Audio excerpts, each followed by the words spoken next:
Attachment theory has been an absolute game changer for me. And it helps normalize the experience of caregiving and the variety of caregiving experiences that we have.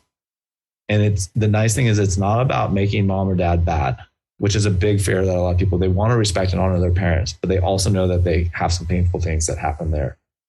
And so attachment theory is not about blaming mom or dad for what they didn't do. It's just about, let's acknowledge that this is what happens, cause and effect. It's, and the reality is most parents are really trying to do the best they can, even when it seems like it's been really bad. Hey, it's Rocky. Welcome to Richer Soul. Today's guest is Ed Coambs, who's going to chat about money and relationships.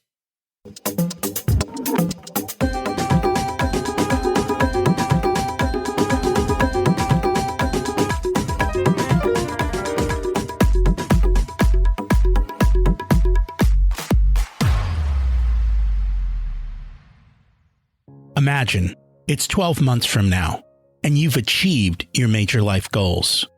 How does it feel to be in the best shape of your life? To wake up energized, excited about the day? To have great relationships and friends who support you and propel you forward? How does it feel to have an excess of money, to be able to make the choices you want?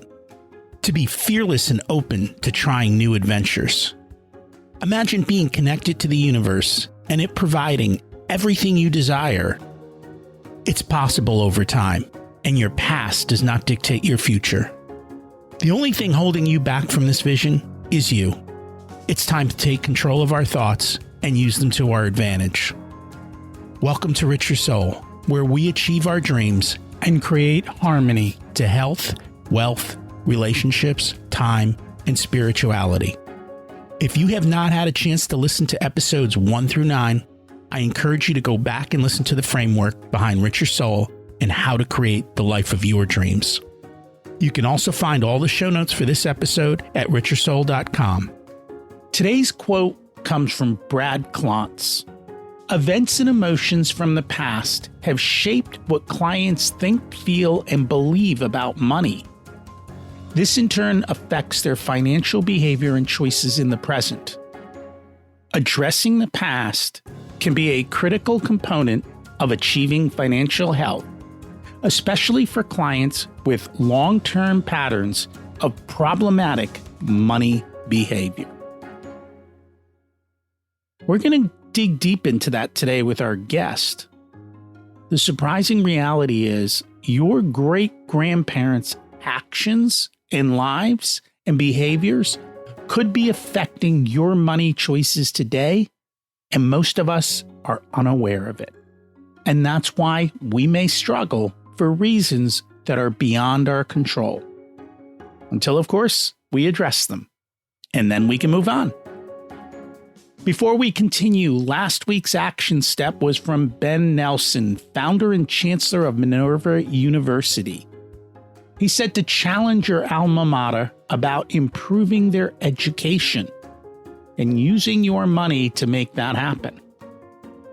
If you're a regular listener, you know my thoughts about the education system. He also mentioned to teach your kids about life and what really matters, which means you need to be a role model. We're going to talk about role modeling financial behavior today with our guest.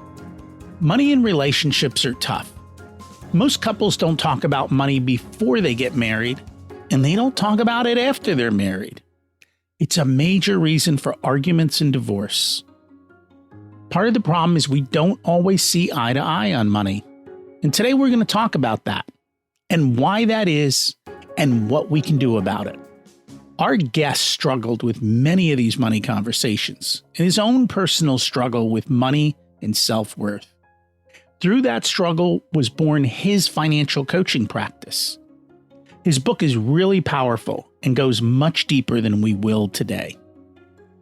Ed Coambs says, many marriages fall apart because of money. But financial planning is boring. Jumping out of a fire is way more exciting. So how does someone go from firefighter to financial intimacy therapist? Ed married a dentist and thought he had the good life until he committed financial infidelity. Realizing that he wasn't the only one suffering from an injured relationship due to misunderstandings of money, he decided to combine his MBA in corporate finance with his master's degree in marriage counseling and discovered his winning fit, financial intimacy therapy formula. He decided to go from saving people from burning buildings to saving people from family financial fires. Ed's on a mission to help millions of marriages rekindle the flames of intimacy by avoiding the destructive flames of money mindlessness. Let's meet Ed. Welcome to Richer Sell, Ed Coambs. It's great to have you join us today. Rocky, thanks so much for having me. I'm so excited for this interview. And I read the book, and I am excited to learn from you today. We always like to start at the beginning. What was it like when you were growing up, and how much did your family and school teach you about money? Well, I can honestly say at this point, especially my family, not a lot in any formal sense of the term. But as a financial therapist, my family taught me as much as any other family teaches their kids about money, through observation and experience. I learned a lot about how money works. I didn't even know I was learning how money works, but I was, just like everybody else. I will say in high school, I had that one personal finance class, and I had this really funny teacher who would, this was back in the 90s, and he would turn on rap music. He'd give us a copy of the Wall Street Journal, and he'd say, just look through here and find a stock that you like. And then create a little chart about it, how it changes day to day. Maybe not the most robust financial education, but it was something. So yeah, not a lot starting out before 19 years old in formal education on how to manage money well. Now, you've kind of alluded to this, but why is that question I asked you so important? And at what age does the conditioning start? The conditioning starts before you're ever born, because you're born into a family in a particular place in society and time that has a particular relationship with money. No one escapes that reality. Now, you also, in a more formal sense, once you're carried in the womb, you're hearing and experiencing the changes of your mom's physiology and her reactions to money. Now, certainly I know no baby in the womb knows what any of that is or means. But our nervous system is literally getting wired up as we're in our mother's womb. And if there's financial stress and anxiety while mom is carrying you, it begins there. And a recent Cambridge study that I haven't looked real closely at, but I've seen a little bit of it, is saying most kids' financial values, attitudes, and behaviors are formed by the time they're 7. Wait. But 7-year-olds don't even know how to do math. But they do get the general sense of what money is like. And I have 3 young boys. I have an 11-year-old, 5-year-old, and a 4-year-old. And I can tell you, it's very interesting being a professional and a father and watching and seeing their developmental stages unfold and how much they can understand about money. They are asking to have their needs met on a regular basis. And the way I respond to them sets expectations for them about what they can ask for and how much they can ask for and when they can ask it and what it's like to ask for it. That's a lot of conditioning, right? I don't mean to scare anybody, especially parents, but yes, we are teaching our kids a lot about what money is going to be like indirectly in the first 7 years of life. So you kind of hinted a little bit at what you're doing with your kids. What does that look like from an actual... I wish that I could say like I'm this super dad and I'm hyper intentional about all of this, but the reality is once I'm done with my job, I go into like regular dad functioning mode, and I get impatient with my kids sometimes, and I get frustrated with their requests like every other parent. What I do try to do is recognize when that happens and try to acknowledge it and let them know that that's more about dad and what's going on in his world than it is about them. Because the other thing I know is from a child developmental perspective is kids personalize things. They don't know whose responsibility it is to manage getting their needs met. And so if they do something that makes dad or mom angry, well, they take it all on their shoulders. But sometimes it's more about mom and dad than it is about little Johnny or Sally. And that's true. And kids are very good about poking their dads and their moms. Like they know how to do that. They do. Well, and they are wired to get their needs met from others. And they're unashamed about asking to get their needs met. Have you ever met a baby embarrassed to cry? No. They're not afraid to cry and let you know that they need to eat, sleep, or their diaper's dirty. Have you met a 2-year-old that's afraid to tell you they want a toy that you have? I haven't. So we come into this world ready to ask for our thing, the things that we want and need. And it's ever expanding as the world grows and their awareness of what's available to them. And this is part of that challenge as a parent is we have to serve oftentimes as an external regulator. And we have to use no and limits with our kids because most of us are not endowed with unlimited resources. And even if we were, we probably wouldn't think that's a great idea to just give the kid whatever they want, whenever they want. That usually turns out real bad. As far as I can tell, yes. I think the science is pretty clear on that as well. Permissive parenting. Permissive parenting. So you were raised the way you were, you got out of college, so to speak. Yeah. So we'll fill in a little less of this abstract thinking, which I love to go to and be more practical. I was raised by an electrician and my mother was a teacher's aide, right? So I grew up in a very blue collar family and, education was important, but not prioritized. When I was trying to figure out where am I going in my life as I was ending high school, I had a lot of friends that were applying to elite top schools. And it shocked me because I didn't even know that was like a thing that my friends were doing. And I thought, what's available to me? What's interesting to me? I'm not that great of a student. So firefighting. I'd done lifeguarding in high school and went on to be a firefighter in my first career venture. And in that space, I quickly started to realize things once I became a professional firefighter at 19 years old. I'm sitting in a firehouse with a bunch of guys. And guess what they complain about? No money? Yep. Number one. And number two? Their spouse? Their love life? Their love life. That's right. That's right. And no disrespect to firefighters. They're wonderful people, but they're humans. Well, I was going to say everyone does this. Right. This is not, well, and, as a 19-year-old, I didn't realize I didn't have that big enough perspective yet. This is my first exposure to like adults and hanging out with adults. And they certainly aren't worried about a 19-year-old and what he's hearing or not hearing. They're just talking about their life, doing what adults do.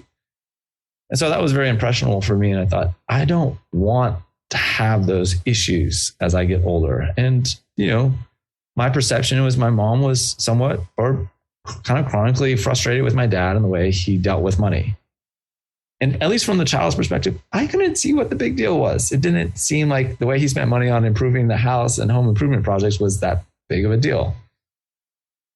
So, that's all setting this backdrop for how am I going to understand money? What am I going to do? How am I going to make income? And I got really interested in personal finance and I started reading, how to buy your first home for a dummy. And I'd go to real estate investing seminars and I'd read Zig Ziglar and Susie Orman and Dave Ramsey. And I was just got more and more into like, how am I going to do this personal finance thing? And I ultimately was working on my undergrad degree as well, met my wife who was finishing up dental school. And I was ready to make a transition. I thought, well, what am I going to do?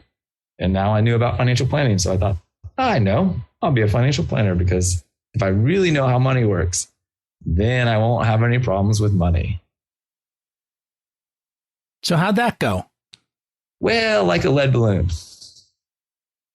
It actually probably went better than I'm giving credit for, but there's a lot of great that came out of having that base of knowledge, my wife would say that's one of the things that was really attractive to her. She knew that I was this financially responsible firefighter, that I had a plan for where I was going in my life and how to save money. She hadn't really given much thought up to this point about how to manage money. She'd just been trying to get through dental school.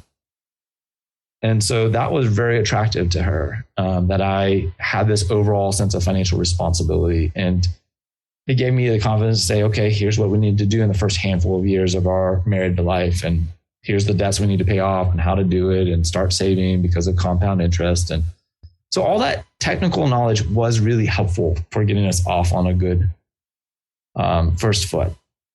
But the other side was there was this psychological piece that I didn't really even realize was a thing. I hadn't really figured that out, but she saw money differently than me. And I had mixed emotions about being married to a female breadwinner. I mean, my own values say, I have no problem with women making more money than men. But there was something deeper inside of me that was like, I got some problems here. I don't know how to deal with it, but I got some problems. So how'd you resolve them? I mean, it wasn't, I read the book. It wasn't simple.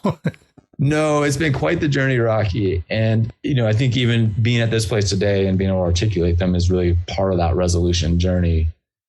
But, I can see now I have a very curious mind. And so it's just more questions. And I did learn, I am actually smart. I can learn. And so I went back, I got my MBA and my CFP early in our marriage, and then told my wife, I think I want to go back to school to be a therapist because they help people. And I didn't really know a whole lot more beyond that. But it was in this journey of questioning, like, how do I work? How do people work? How do I better help them? And so I went to a seminary because I actually had questions about God and people. And, where else would you go to answer questions about God and people but a seminary? Did they have the answer for you? Well, the problem is they had too many answers. Apparently, this whole God, relationship with God, who is God, is a little more complicated than I had initially understood. And it led me into, in a very sincere way, some very dark times because it left me in a place going through seminary, getting the psychological education, the theological education, put me what some people know as the dark night of the soul, which is this deep questioning about life and meaning and purpose and direction. And all of a sudden, the easy answers don't really resolve it. And so there's a lot of reading that's going on. I see you have a plethora of books. So, you've been on your own journey. I'm just filling in. You all have richer soul. I mean, that says a lot, right? So that being said, it was really a deep journey for 4 or 5 years, just being in my own therapy, trying to figure out who am I, how am I really wired, what's true in life, what's really going on between my wife and I, how much of it is her, she's the villain and the problem, and how much of it is me. And let's just say I wanted to point the finger at her a lot more than me for a long time. And I'm grateful to have had some great therapists that have really helped me see my role in the way that I experienced my marriage and I show up around money, and being able to learn that we both really have, and humans in general, we have complicated backstories that do really profoundly shape us. And the psychological literature is very clear on that. Our past does shape our sense of self, our neuroarchitecture, and the way we experience money. Do most people even examine that? It seems like not as many as could be. And I don't know that I would lay all the blame at people's feet. I think as a society, we have a really hard time knowing how to put together a structure to help people on that deeper self-examine. And so, I get to meet wonderful people like yourself who have been on your own journey of reading lots of books and asking lots of questions and talking to lots of people and growing through that. But I think a lot more of our society could benefit from that and have, a more formal structure for that. But I think, most people, that's why they end up in therapy. That's where we go to kind of figure out our life and our sense of self. So therapy really is kind of modern day's response to like, who am I? Where am I going in my life? Coaches end up dealing with this a lot too. Why am I doing what I'm doing? Why can't I do what I want to do? Religion has often tried to fill in those gaps and holes for people. And for some people it does, and for some people it doesn't. It all depends where you end up. In other words, who is teaching the religious values? There's a whole bunch of other underlying things that happen within that too. Oh, yeah. Religions can be an incredibly wonderful agent for positive change and growth. And it can be a great stymier of, I don't know, what's the right word? Freezing people in time and development. Yeah. Or blaming them. Yes. Yeah. So, I think at least at this point in my journey, I try to stay out of the black and white. Religion is all bad or all good. Psychology is not all good or all bad. I mean, there's strengths and limitations to pretty much everything. Money's not all good or bad either. Exactly. Money is definitely not all good or bad. I mean, as far as I can tell at this point, money is the perfect object for projection. We put every single value that we have as a species onto money. Money is not immune to any projection. Money multiplies your issues. Does it ever? Yeah. So what inspired you to write the book, The Healthy Love and Money Way? Well, your listeners may be getting this general theme that Ed dives headlong into things and then gets himself into kind of trouble and sideways, and then he has to figure his way out of it. And so the book was very much that. I was in a PhD program and frustrated to no end with how things were going. And I answered, as all good authors do, a Facebook ad to write your book in 30 days. I knew I wanted to write a book. It'd been brewing for some time. And it really was a breath of fresh air to write in a more creative way about the ideas that have been percolating for a long time. And it was a chance for a deep self-evaluation and reflection about where have I come from? Where am I at now? How do I understand all this change? What does this mean to help other people? And how do I multiply my voice beyond the counseling walls that I'm working in? I certainly love working with people in my therapy practice one-to-one, and it's very powerful. But I know there's a much bigger reach to have out there as well. And so authoring becomes a really wonderful platform for that. And you're forced to organize your thoughts. It is a powerful integrative process. And, from psychological sciences, we know that part of mental health is integration of story. And so being able to author helps you to integrate your different ideas and thoughts across the different regions of your brain. And the more that your mind and brain become integrated, usually the more resiliency you start to experience. I've forgotten about this, but when I started this podcast, it took me 6 or 9 months of mapping out what was I going to do for those first 8 episodes. And they're essentially a mini book. Yeah. It's easier for me to speak than to write, and I don't have to go back and edit so much. But I took the time to say, how do I explain the philosophy and what I believe, and how do I put it all together? I remember I had a big white piece of paper, and I was just constantly over that time just dropping notes onto the paper. And then it eventually all started to fall into place. And then from there, it was able to create it. It's amazing what we forget over time. Oh, I think there's some famous quote. I'm not going to attribute it, right? But it's I've forgotten more than you'll ever learn. And it's a little bit of a jab at some people. But yeah, I mean, the way our brain is structured, we can't actively remember everything that we've learned. That doesn't mean that it's gone, but if we're not utilizing it in the here and now, it just kind of goes back into our unconscious recesses, right? But so this kind of tying back to that earlier theme is most people aren't actively reflecting on, well, how did my childhood shape my relationship with money? Because no one's telling them that that's relevant. But if you're feeling stuck in your financial journey on life, there's a good chance there's a connection with your developmental history. If you've tried all the forward moving action and you're not moving forward, then it's time to look backwards and figure out what is in your past that's stopping you from moving forward. And we talked about Brad Klontz before we started. I'm reading one of his books right now, and he's actually looking at some of the research going back. And he was talking about the Irish potato famine.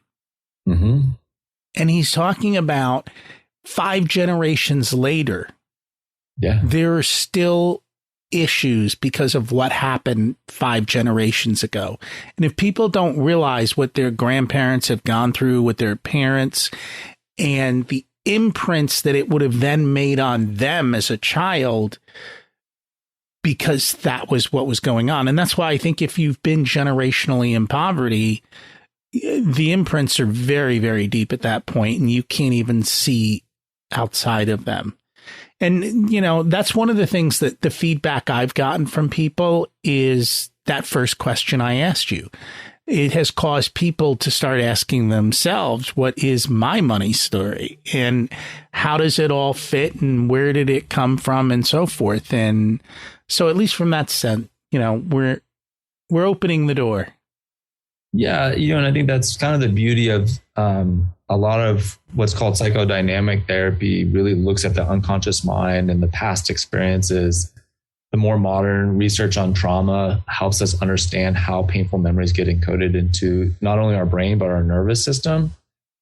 And then all of these systems are active as we're communicating. And so we story our experiences. That's a big part of being humans. And so as children, we're growing up in the story of our family's life and hearing the messages about how the world works and how money works.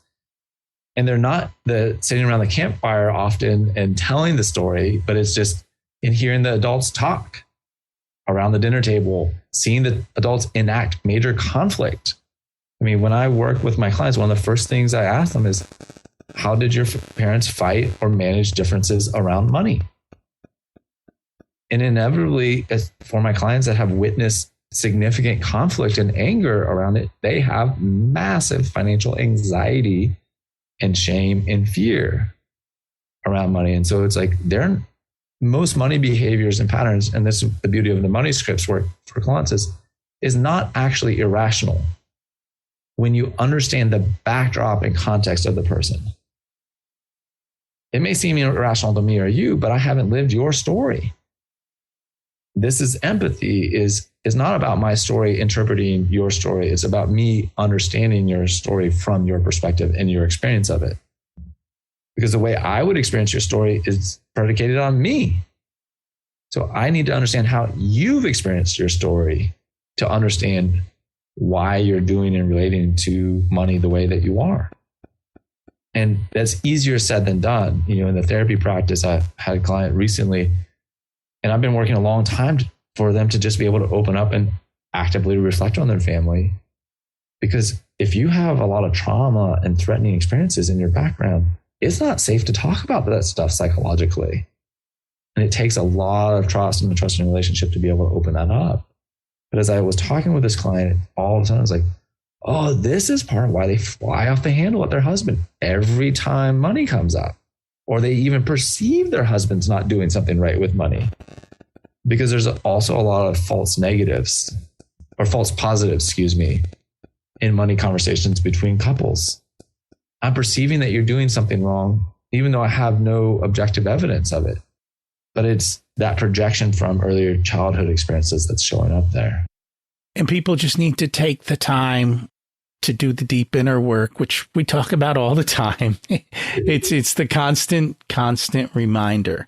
So you talk about this a little bit in the book, and you talk about an attachment style. What are they, and what are some of the different types? Yeah, so attachment styles are connected with the psychology or attachment theory that's been around for 7 decades. And attachment styles are a way of categorizing people into 4 groups. And they're secure, anxious, avoidant, and disorganized. This is not pathologizing or trying to make anybody feel bad for the category they land in, because our attachment style is directly connected with our experiences of caregiving or absence of caregiving. So for someone that develops a secure attachment, they typically have a pretty active and engaged caregiver or caregiving system where the parents are attuned to the child's emotional needs, not just the financial material needs, which is where a lot of parents get it wrong. Well, I provided for all they needed. Tell me a little bit about that. They're missing the emotional attunement. That's what attachment is about. It's all about emotional connectivity. And for our perfectionists that are listening, this is not about getting it right all the time either. Really, we know the research says you only have to get it right about 30% of the time. Whew, that's a relief. But when you do get it wrong, the secure parents recognize it and follow up and repair and reconnect, acknowledge. They don't deny or minimize that there was a conflict, there was a problem, there was a misunderstanding. They name it. They say, hey, I misunderstood what you needed. I'm sorry. If the child's of talking age, if it's a baby, it's like, I try to feed you. Oh, you're not eating. Okay, let me move to changing your diaper, right? It's like you're kind of continuously trying to figure out what is it that you actually need until you're satisfied. That's really secure, functioning parenting and connection.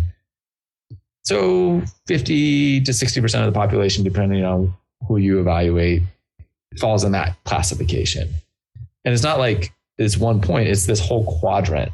So some people are more securely attached than others. But on the insecure side, you have anxiously attached. And this is where people experience for anxious, avoidant, or disorganized, there's much more chronic misattunement to the needs of the developing child. For the anxious attachment, they're usually trying to get they're over functioning, if you will, to try to get the other caregiver to engage, to understand them, to meet their emotional needs. Oftentimes, if you have parents that are emotionally self-absorbed or unaware, the child's going to work in overtime to try to please and get mom and dad happy and to engage with them and to meet their needs, but they're never really going to get that recognition that they need. And that's going to consolidate into an anxious functioning in relationships. People pleasing is a common associated word with anxious attachment, right? So lower view of myself, more positive view of others. I also don't really believe that anybody can meet my needs, but I'm going to keep looking and trying to get them to meet them. The other side of that continuum is the avoidantly attached, and these are more emotionally dismissive individuals. They want to keep you at an arm's length distance. I don't really trust that you can meet my needs, so I'm going to do me and you do you. And this protects them from emotional hurt and pain.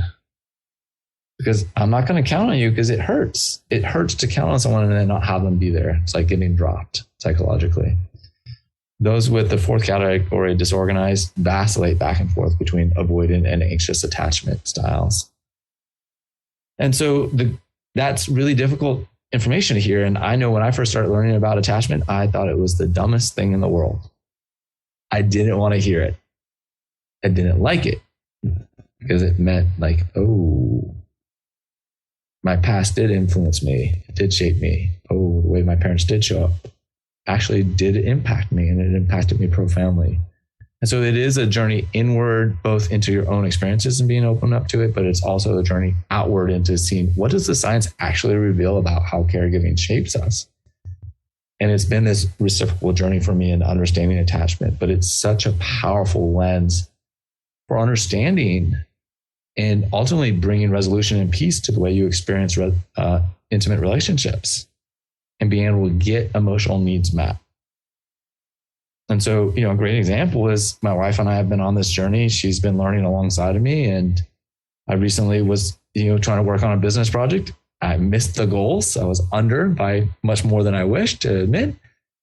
So some natural devastation and hurt feelings. But my wife has learned, I see that you're really upset and hurt. And I can just go and be with her, rest my head into her shoulder, cry for a minute. I'm here with you. I'm not going anywhere. I'm not leaving you. Okay, deep breath.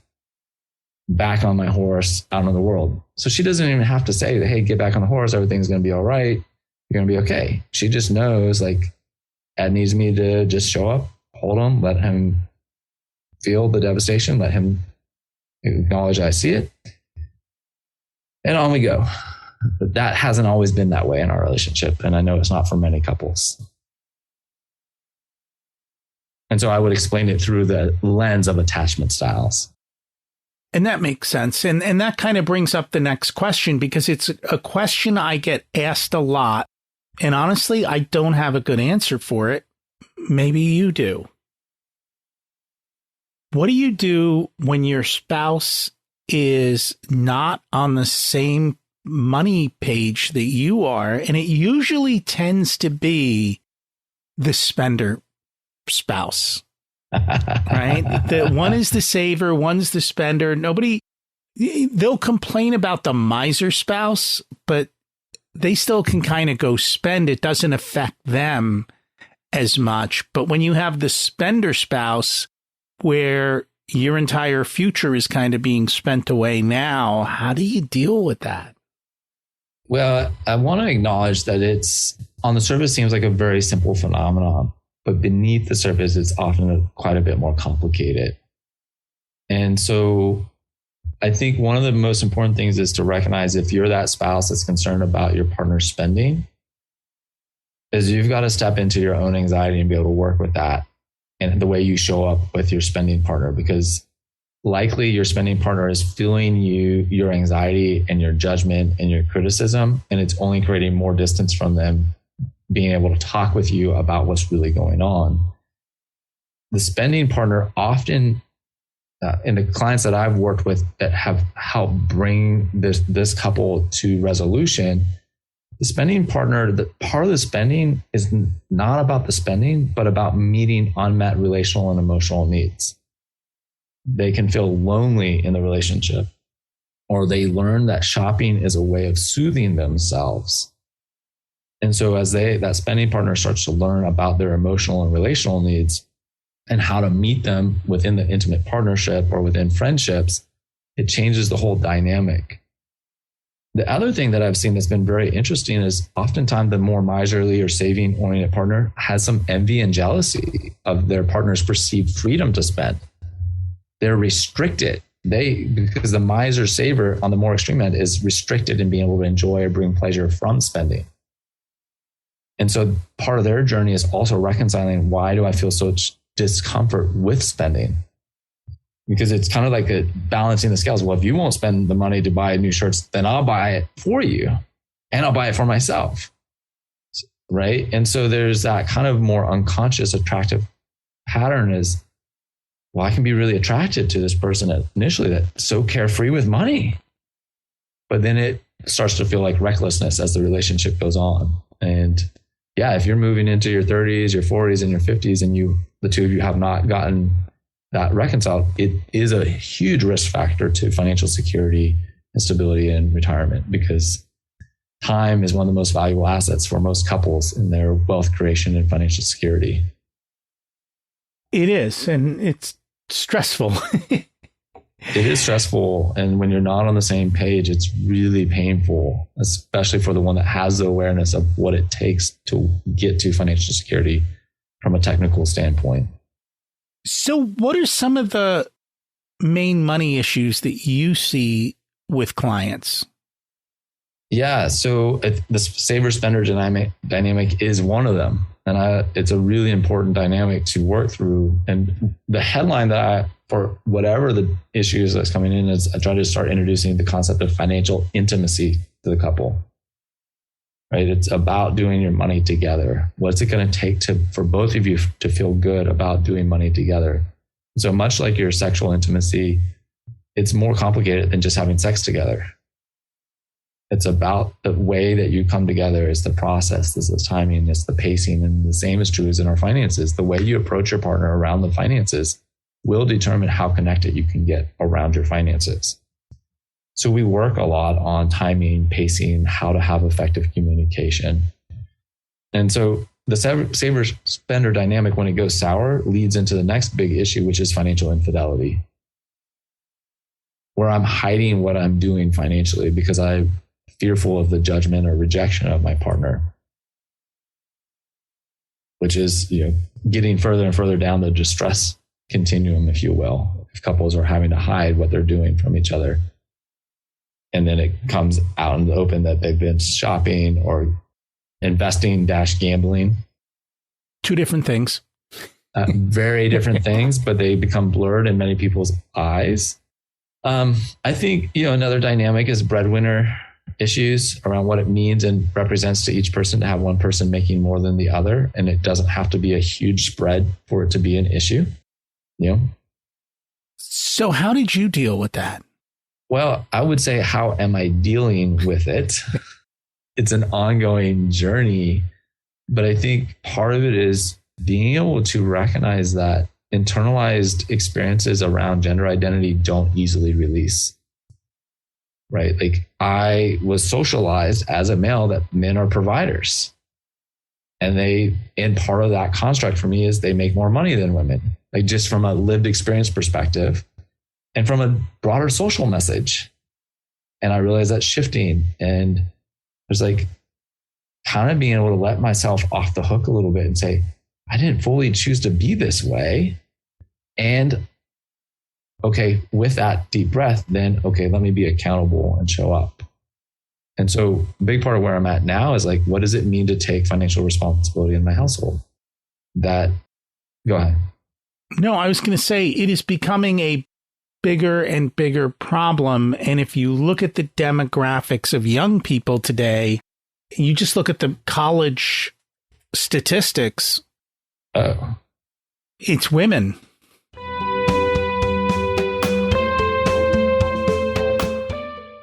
Today's episode is sponsored by Profit Answer Man Podcast.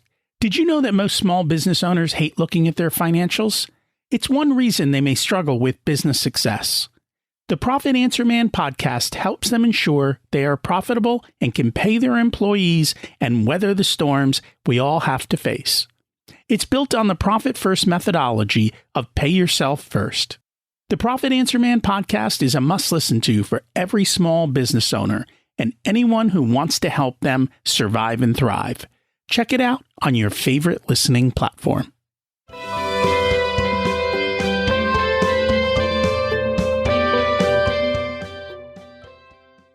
I mean, women are going to end up in the exact same place that men ended up 20 years ago, 30 years ago, right? They're going to be the ones that are going to be the breadwinners and financially responsible and going off to work, and their husbands are going to be staying home with the kids and feel like that's their place in society. That's at least for some segment of the society.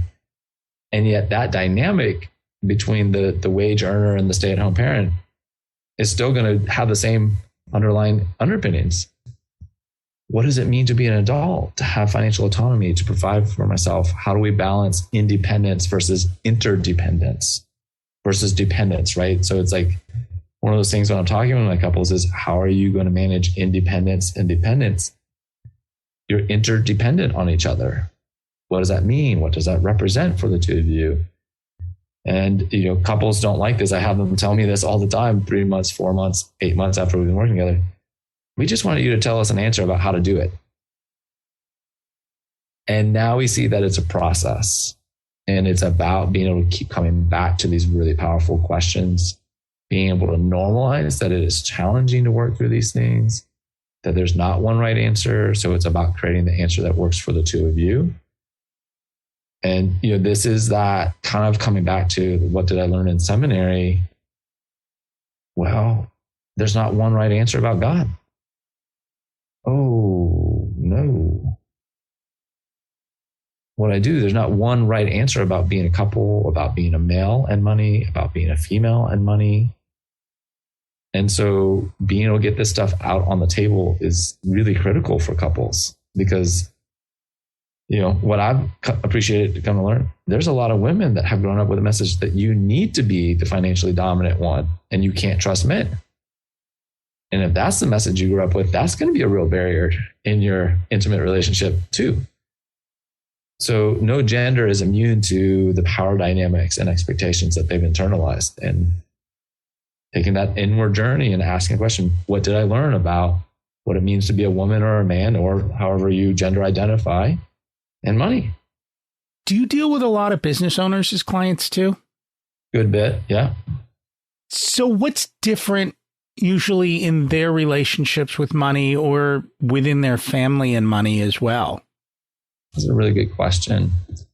I think there's a segment of business owners that I work with that are highly focused on their own self-development and growth, right? And it's an integral part of their business success. And I love working with them because I know that they like working on themselves and trying to figure things out.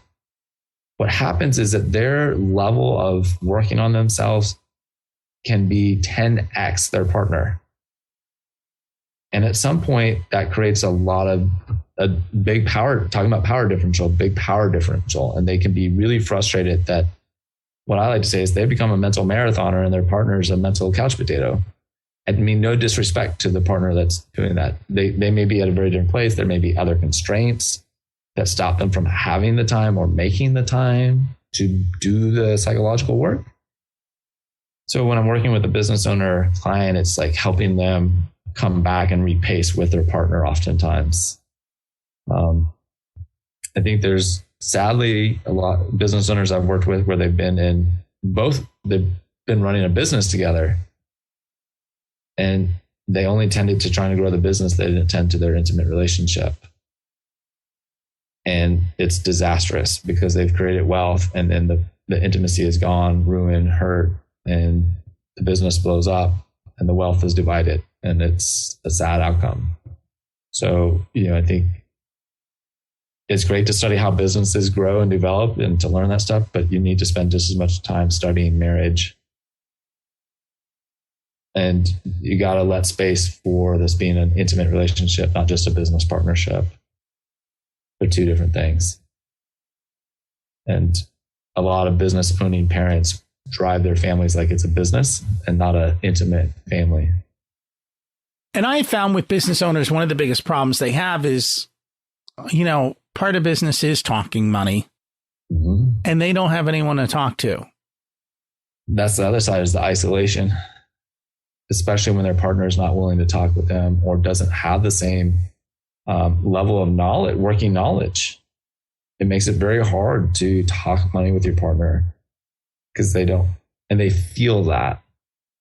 The partner that doesn't engage in business feels that and knows that. And so there's a lot of work to be done to try to level the field and to do it in a that's the word I'm looking for. Making your partner feel less than, or like they're stupid or they don't know better. And if they have insecurity around money, that's going to be even more challenging. So, I think part of that solution, one, obviously I'm a couples therapist specializing in money. So come work with a financial therapist to work on it. But I think if you can also partner and have a couple of close business relationships where you're in it together and you can talk about that, is a really important part, is finding some safe, vulnerable places to talk about your financial realities. Little by little, you figure it out, you find your place, you find your tribe, and you work it out. I think the other side too that I've noticed for many entrepreneurs is really challenging is as their business and wealth grows, they almost have to end up shedding friendship circles. And so there's some real relational loss there that happens because the level of income and wealth that I have and what I want to do and talk about no longer is relevant to my old friendship circle. And so that is a legitimate loss, relational loss.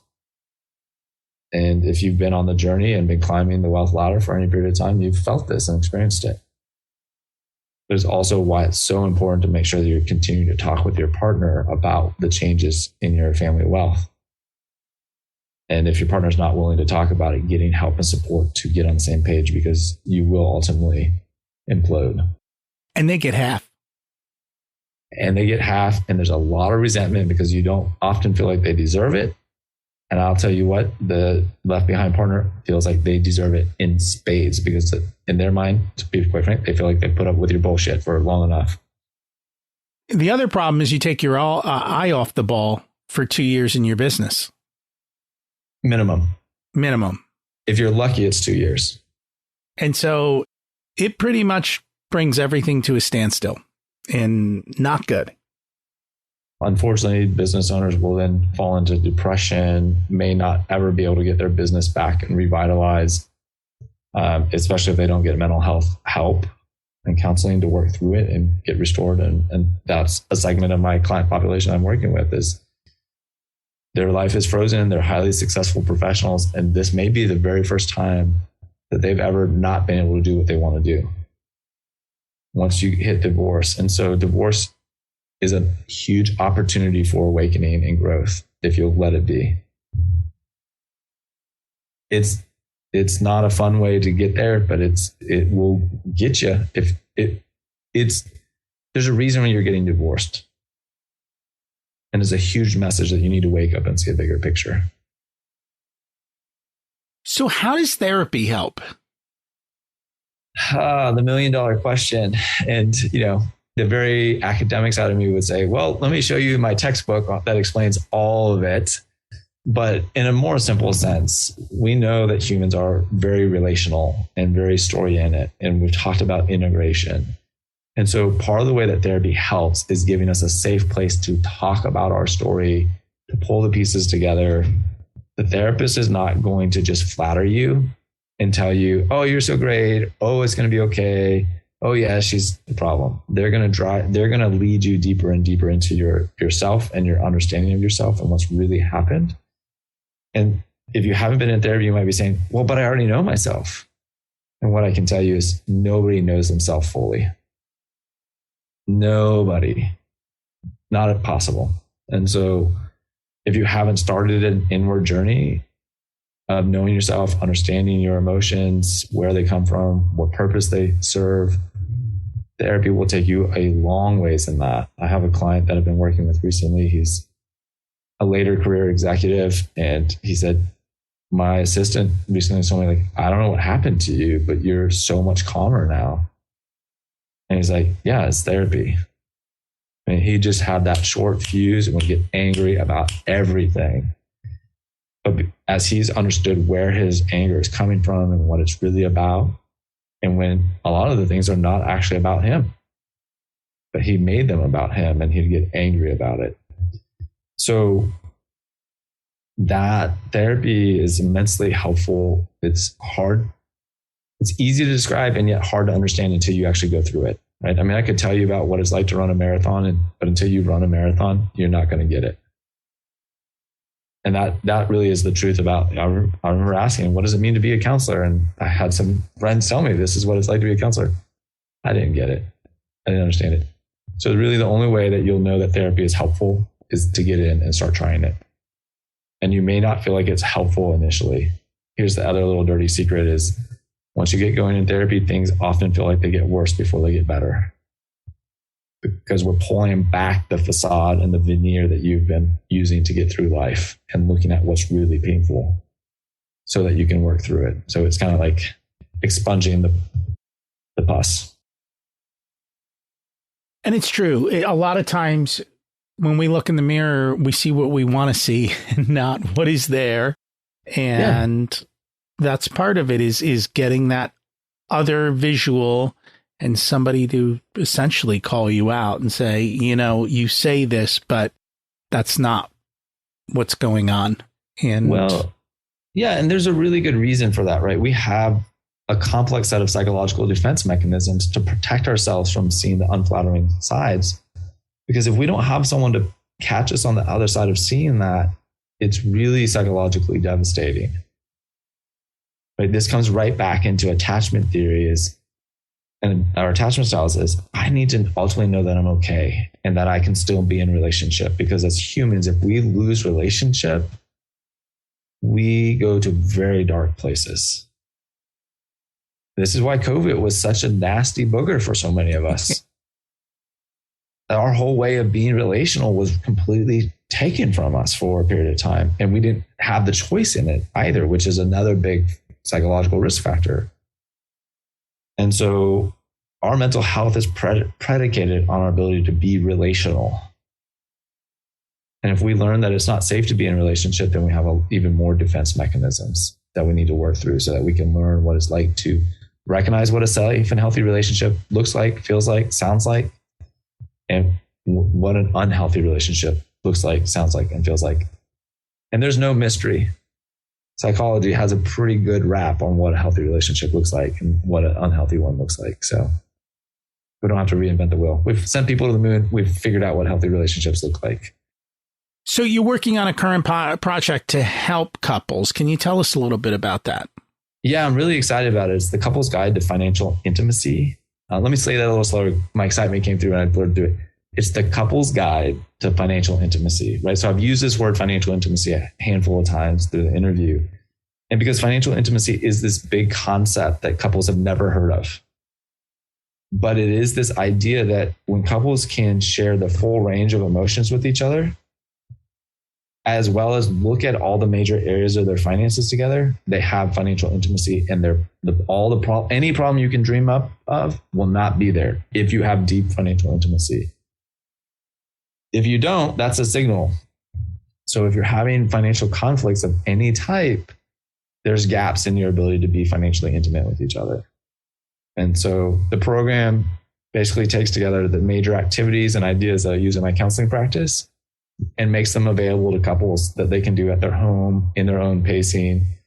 I have a group coaching online portion to it too. So if you want a little bit of extra support, but you don't want to be in financial therapy with me, it's a great option, right? Yeah, I'm super excited about the program, and I got a few people going in it, and they're like, man, I tell you, they're both excited and hopeful. Like, oh, there's finally maybe a path through my resentment and anger. And man, if I'm not angry and resentful, then I've got to do this work.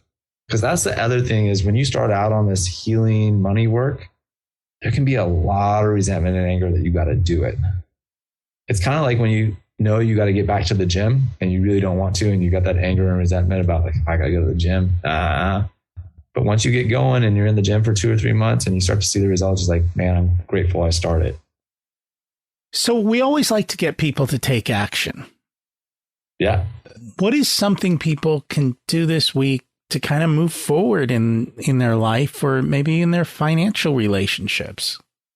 I think the very first thing that people can do is ask themselves this question: what's my money story? And sit with that question. And whether you like to speak into a microphone or you like to write, one of those two things, you've got to be active. You can't just stay in your head. You've got to speak it out or write it out. But just start writing your money story. It can be messy and disorganized. That's completely fine. But start on exploring, what is my money story? Now, if you have a healthy enough relationship with your partner, there's enough relational safety and security, share this podcast interview with your partner, have them listen and have them answer the same question. And then the two of you talk about it. If you're not in a great place in your relationship, do not do that. You will hurt things more than you will help them. Sincerely, I don't want people to hurt themselves or the relationship more. Work on that and then start working on reading books or getting yourself into therapy to figure out how to have a healthy relationship. Start with learning the knowledge that you need to know about how to have a healthy relationship, and then you can work into this stuff. I know some people who have money dates. Yes. It's a date to talk about money and to have the conversation without judgment. Absolutely. There's really 4 money dates that people need to be able to have. There's the impromptu. There's the regular, like reoccurring weekly or monthly, which is just kind of like, let's keep up to date on what bills are paid, what things are coming up. There's the master planning, right? And then there's the grand, like we're working with a financial planner or other financial professionals, right? So it's like 3 is our own sitting down and doing kind of the big high level. And 4 is like, we're going to work with a financial professional. Once you get all 4 of those going and you're able to really look at everything, things are humming and clicking. And, this is a journey, not a light switch. It's more a dimmer switch than it is an on-off switch. That's not the answer people are looking for. I know. I really frustrate people because they want it simple and easy and in 3 simple rules. And I can't give that to you. Not in good conscience, at least. I mean, I can give you 3 rules. I just gave you 4 money dates, but like it's going to take more than that. That it will.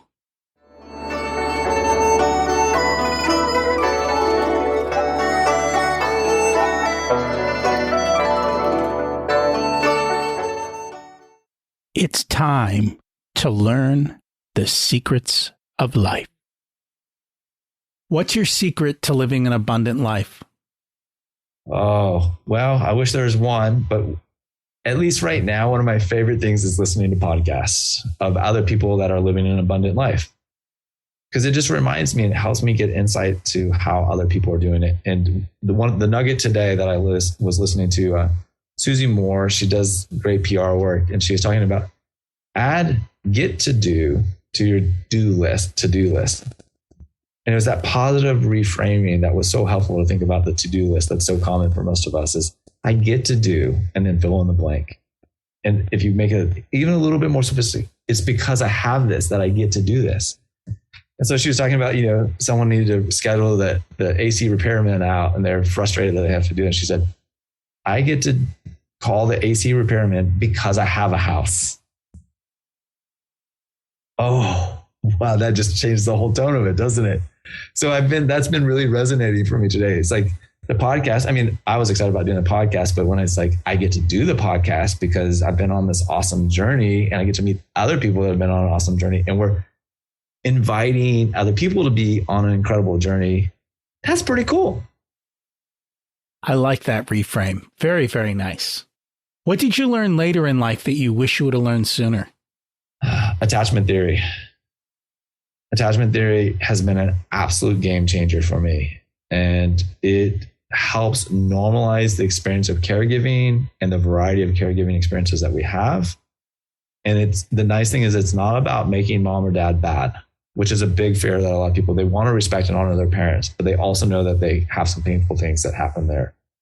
And so attachment theory is not about blaming mom or dad for what they didn't do. It's just about, let's acknowledge that this is what happens, cause and effect. And the reality is most parents are really trying to do the best they can, even when it seems like it's been really bad. And I warn people the other way. There's a lot of parents who are trying to do good by giving their kids everything, and they essentially spoil them the opposite direction. So there's a fine line both ways. Parenting is a fine art with some science that backs it up. Speaking of kids, if you were to give an 18-year-old one specific piece of wisdom, what would it be? It's okay to make money mistakes. Ask for help. You're learning, and you're going to keep learning about money for the rest of your life. And it's good to make them when you're young because you don't have that much money. They're relatively low stakes, right? It's like when I was 19. Oh, so this is a funny little story. I had a high school sweetheart that was part of my move from California to Texas to be a firefighter. It's a whole more story. We can do a second episode about that alone. But she called me and she's like, she actually had broken up with me, I think, at this point. But she called me. She said, "Hey, will you co-sign on a cell phone for me?" And I was like, "Yeah, sure. Like, no problem." And 3 months later, I get a call from the cell phone company saying, "She hasn't paid her bill. You owe $200 or whatever it was." And at the time, I was like, "Oh my God, $200! What am I like? How Okay, I'm 40. We're doing all right in life." I mean, I've made far more stupid decisions than $200 co-signing. But that was an early lesson about like financial responsibility and taking responsibility for others, and when is that appropriate and when is it not. And so, what's that old phrase? We learn more from our mistakes than from the things that go right. And because we don't have perfect information, none of us do. Even if our parents did sit us down and teach us all they could about money, we're still going to mess it up. It's okay. Join the club. It's true. We've had a lot of people on who actually had a good financial upbringing and then they screwed it all up. Yes. I mean, yes. So that's a whole nother diatribe. And I do want to just say, if you did feel like your financial life was good and you've messed it all up, go back and talk to your parents about it and say, "Tell me about your money mistakes, mom and dad," because the reality is they do have them. And if your parents are in a good enough place where they can be honest and reflective, they'll tell you. And that's a great suggestion.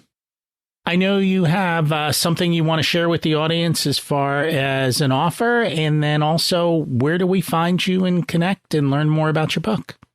Well, the nice thing, they come right in perfect combination. You've heard me talk about attachment styles and theory many times. I have an attachment style quiz on my website.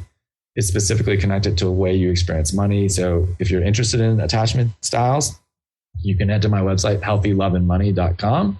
take the attachment style quiz, and you'll start to get a sense for what is my attachment style? How is that impacting the way I show up around money? From my website, of course, there's blogs, the program that I talked about, the Couple's Guide to Financial Intimacy, the social media outlets, and all the other fun stuff. And you've talked about my book as well, which is there on the website, The Healthy Love and Money Way, How the 4 Attachment Styles Impact Your Financial Well-Being. Thank you so much for joining. We will make sure that we put that in the show notes as well. Thank you so much. I appreciate the opportunity to be here and to talk with you about money and relationships and life. Wow, that was powerful. One of the frequent questions I get is around how to deal with a spouse who's not on the same page as you or doesn't want to address the conversation. Ed provided some great ideas, but also the warning to take it slow. This is really an emotional issue for a lot of people, and you don't want to make it worse. Once you get this right, your marriage becomes a lot easier. This week's action step: ask yourself, what's my money story? Write it out or speak it out. If you haven't had this conversation with yourself, it's time. It's really powerful to understand our money programming and how it causes us to behave. Have you examined your scripts? It's where every episode begins. If you need help, check out Ed's site and some of his free resources. I have to say, therapy is cheaper than a divorce attorney. I know I'm constantly working on reprogramming myself and also thinking forward about how I can program my grandkids to start off on an even stronger footing than my kids did. We talk money all the time in our family. Let me ask you a question. Who needs to hear this episode so they can improve their money conversations? Can you share it with them? I'd appreciate it. Thank you. Next week, we have on Rob Cressy to talk about how happiness is not a destination, it's a way of life. Thanks for listening. Have an abundant week.